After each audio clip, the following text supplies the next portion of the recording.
آغاز یک هفته دیگر رو با همه شما بینندگان عزیز شد باش میگویم. امروز 17 آگوست و ساعت به وقت پراگ هفت صبح است و حالا فرصتی رسیده است که من برایتان اخبار تلویزیون جهان رو معرفی کنم. برای آنکه روزتان رو با رادیو آزادی آغاز میکنید منت دارم و اکنون رو میارم به خبرها. وزارت کار خارجه تاجیکستان اعلام کرد که تا 31 آگوست میان تاجیکستان و روسیه 55 پرواز به راه مانده می شود. در اظهارات گفته می شود که این پروازها را شرکت تاجیک ایر و سامان ایر از شهرهای مسکو، سنت پترزبورگ، یکاترینبورگ، نوسیبیرسک، قزان، کراسنودار و سورگوت به دوشنبه انجام میدهند.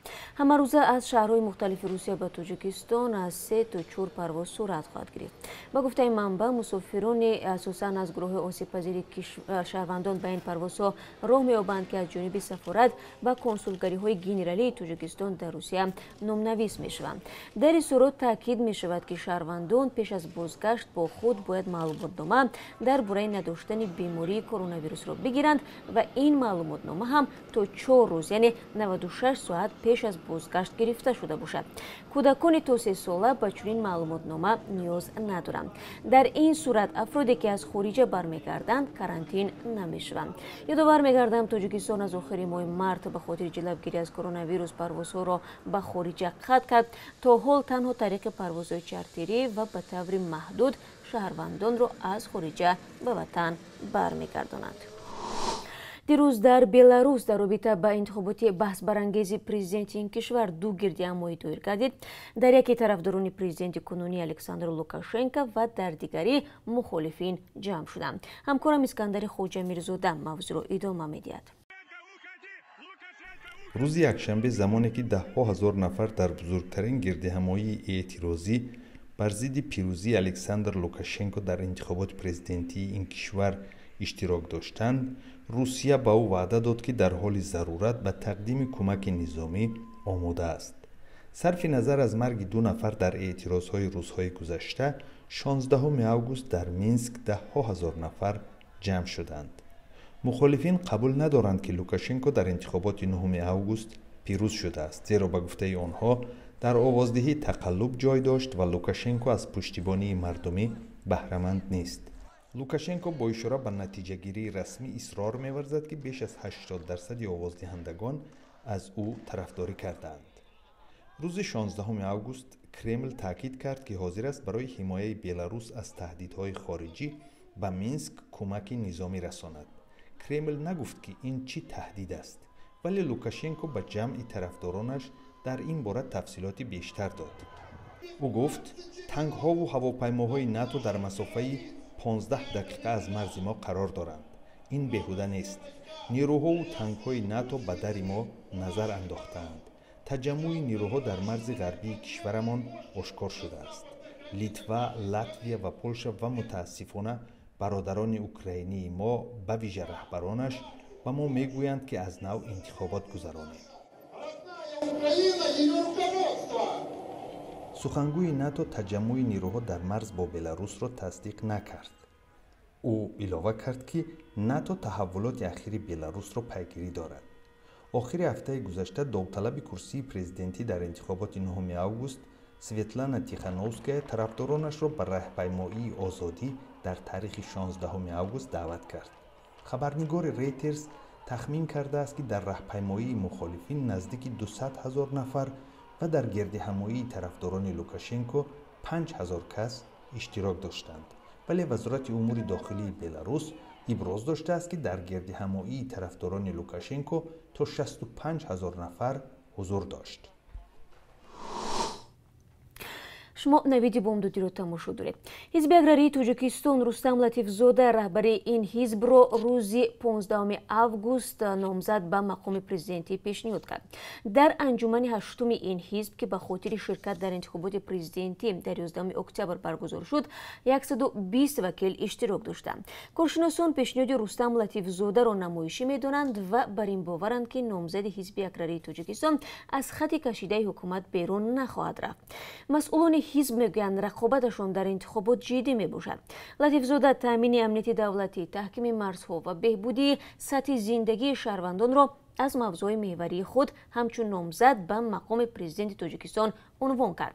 سال 2005 یک سال قبل از انتخابات پرزیدنتی این حزب از سوی معاون پرزیدنت اکادمی علوم کشاورزی مرحوم امیر قروقولوف نامنویس شد که بعدا در انتخابات سال 2006 رقیب امامعلی رحمان بود. کارشناسان تاجیک اون زمان این حزب را مخالف کیسگی نامیده بودند که رهبران حزب به آن کاملا راضی نیستند. جمشید اسماعیلوف یکی از آوازخوان‌های شناخته تاجیک و در گذشته معاون وزیر فرهنگ دیروز در سن 64 سالگی درگذشت. آوازخوان معروف را بعد از ظهر 16 август در آرامگاه لوچوب در دوشنبه دفن کردند. از بس که به دلیل پاندمی برگزاری چهاره‌بینی‌های بزرگ منع است، مراسم دفن او بدون رسمیت زیاد صورت گرفت. در این مراسم اهل فرهنگ و مقامات رسمی حضور داشتند. دایر به سبب‌های مرگ چیزی معلومات داده نمی‌شود، اما منابع اوگو از سیاتی او گفتند که جمشید اسماعیلوف بیماری قند داشت. آنهایی که این بیماری را دارند در برابر کرونا ویروس نو بسیار آسیب پذیر می باشند. در چند ماه گذشته در تاجیکستان چندین نفر از شخصیت‌های شناخته و عالمان و دانشمندان بر اثر بیماری به گفته مقامات التهاب شش فوت دیدند. بیماری که عین علامت‌های کرونا ویروس نو را دارد. کمیته حالتهای فوق‌العاده تاجیکستان خبر داد که 4 ساکن دهه مخشوت ناحیه عینی هنگام عبور رودخانه اسکندر با زورق خودساخت غرق شدند. حادثه روز 14 август در موضع کرون سیاه این ناحیه رخ داده است و این 4 نفر اعضای یک خانواده بودند. به اطلاع کمیته حالتهای فوق‌العاده زورق از بی‌احتیاطی چپه شده است و مرد 61 ساله با کلین 33 ساله و نبیره 2 ساله به کام دریا رفتند. دسته زودعمل کمیته جسد غرق شدگان را جستجو دارد و تا حال هیچ نشانی پیدا نکردند.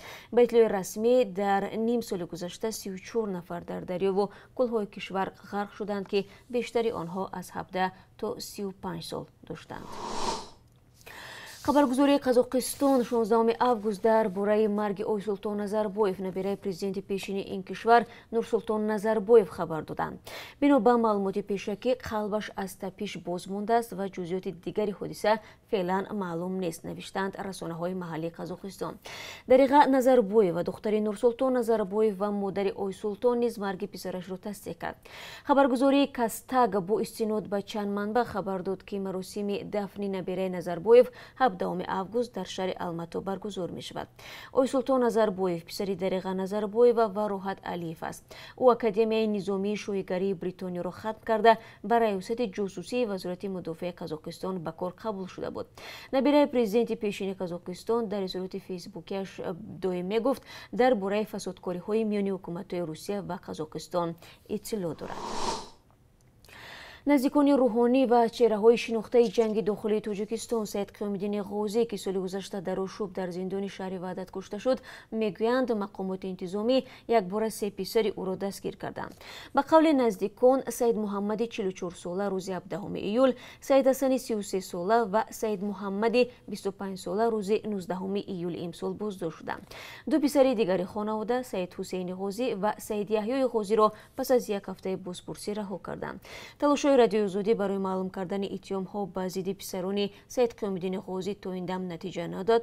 یک نماینده مقامات انتظامی تاجیکستان با شرط ذکر نشدن نامش گفت الکی نسبت به آنها عیب اعلان شده است ولی نخواست جزئیات را آشکار کند. این هفته برای حمایت از حقوق پسران بازداشت شده سید قیام‌الدین غازی وکیل مدافع گرفتند ولی به قول نزدیکان او هنوز برای ملاقات وارد سیزن نشده است. سید قیام‌الدین غازی سال 2017 در شهر سنت پترزبورگ بازداشت و در شرایط مرموز به تاجیکستان آورده شد. او را به 25 سال زندان محکوم کردند و در آشوب تابستان سال گذشته در زندان شهر وحدت کشته شد. سازمان بین‌المللی مهاجرت اعلام کرد که برای برگردانیدن بیش از 200 شهروند تاجیکستان که در مرز قزاقستان با ازبکستان درمانده بودند مساعدت کرده است. مهاجران تاجیک که در گذرگاه مرزی ژبک‌ژولی بند ماندند در همکاری با حکومت تاجیکستان صبح 16 август به کشور برگشتند. و حالا برای شما بینندگان عزیز از قرب اسعار خارجی میگم که از طرف بانک ملی چنین تعیین شده است. $1 10 سومونی و 31 درهم، 1 یورو 12 سومونی و 20 درهم ارزش دارد. امروز قرب 1000 روبل روسی رسای 140 سومونی تعیین کرده است. و بینندگان عزیز این چند خبر تازه بود که در این سود براخت من با شما گفتم. با خبرهای تازه من 3 ساعت پس در خدمت شما قرار میگیرم. در همین جا ما شما رو منتظریم. روزی با قرار داشته باشید.